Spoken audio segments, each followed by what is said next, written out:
if it was fitted to a car like a Mini or a Hillman Imp or something like that, you would find that that would be open, and obviously it's sealed to stop any dirt getting into the dynamo, but they are only a low output. If it was more than that, it would actually need the air going through it to cool it. Now, the problem with dynamos is a lot of these tractors, when they're actually in work, are only really used for, like, in reality, for scraping out tractors, which is what a lot of Browns have tended to be used on 880s, 990s and 780s. And the problem you'll find is if they're only running for half an hour a day, they're usually only running at tick over. And with dynamos, unless you're revving at about 12 or 1300 RPM, it won't be putting enough energy back out of the dynamo into the battery. So you either operate it at higher speed, so it puts charge into the battery, or the easiest thing to do with them is to fit an alternator. Now, an alternator, instead of putting out 13 and a bit volts, and probably a tick over about 3 or 4 amps, an alternator at tick over instantly as soon as it starts, if it's a 15 ACR, 15 amp alternator, which is probably the smallest one you can get, will be putting out something like, when it starts up, 13 or 14 amps, and then it will shut down and regulate to probably 5 or 6 amps at tick over. So anybody that's using tractors for low rev applications, for short bursts, such as if they were scraping out or in cubicles or something like that, if they were having problems where the battery kept running flat, it's not a big job to fit an alternator. And on these, to fit an alternator, all you would simply do is modify this bracket at the bottom by moving that piece there further up so it's in line, because the alternators are generally shorter on these. Where you've got a regulator under the dashboard to control the output of the dynamo, all you would simply do is discard the regulator under the dashboard. On the back of your dynamo, you've got 2 connections. That's what you call your D connection, which is the big spade. It's easy to recognise. And then you've got your field connection. Now, on this tractor, that goes through to underneath your dashboard, and you've got 2 connections. One which is connecting it back to the battery, and that is your main input into your regulator. Now, because alternators have all got Lucas alternators have their own internal regulator, you would simply make a short wire to connect that wire, which on a Lucas alternator you have usually got 2 of those spades side by side and a little one straight to the back of the starter motor, so it's putting its feet straight in. For the warning light to operate, which is your field, that one, if you were to look at the back of your regulator, on most regulators there are 5 connections.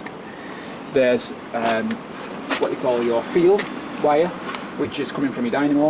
You've got WL, which is warning light, which goes to your bulb on your dashboard. You've then got an earth connection to earth your regulator, and then you've got your battery connection, which puts energy back from your regulator into your starter motor, and then you've got another connection which is coming from your dynamo to your regulator. So all you would simply have to do is, to make the charging work, because it does need a bulb on an alternator for it to start itself going, it relies on a feed from your ignition switch through your bulb. When the engine's switched off, that wire then feeds down to your alternator, and that's what brings your light on.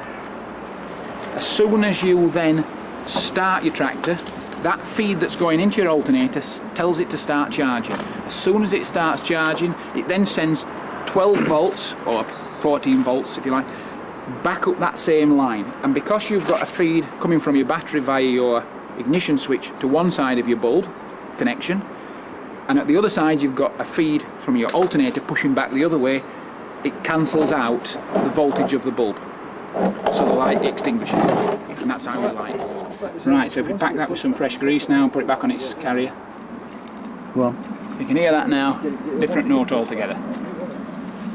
That's it. Ready? There you go. Lovely. Alright, what have you brought that one? Good car. Alright. Where's the crack from? Huh? That's fairly yours? Yeah.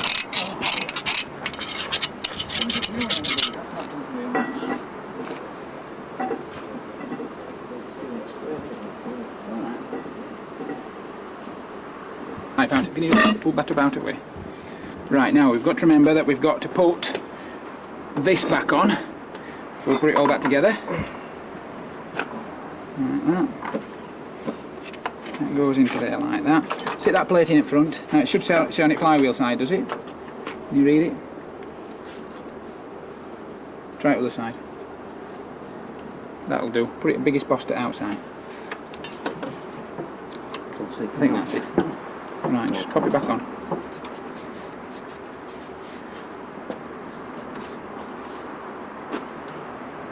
Right, stick it on. I think that'll be it. Like that? Yeah. We've got a bit of grease on splines, haven't we?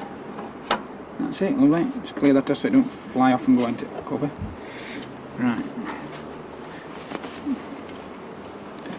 Now, we've got to... What's daisy? Slow down that. We've got to drop that end in first. Move that pull that shaft, that's it. Like that. And then we've got there's one dowel which is still in, so we know which way around it goes. Clutch plate can't go out of line on that because it's stuck on the shaft. And if you can just feed that into there, like that. No, missed. Hold on a minute, where's my Put this one through to line that. just a minute first. Let me just get it.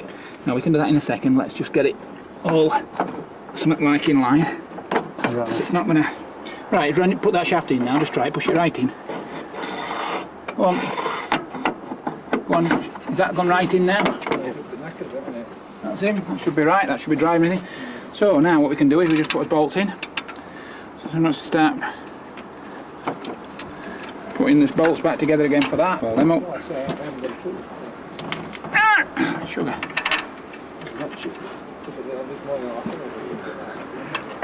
On. Is that them all? Right, socket were there. Right. So again, just don't run them all up at once. Do it fairly evenly. Spread the weight. Right. Gearbox PTO cover can now be going back on. You don't need it off anymore, so PTO housing can go on. So if you want to glue your gasket back together. Have you got some instant gasket? It's not really good. So Joe, are you going to use for this PTO? Yeah. And then what you need to do, A bit more gasket. just put some gasket glue on it.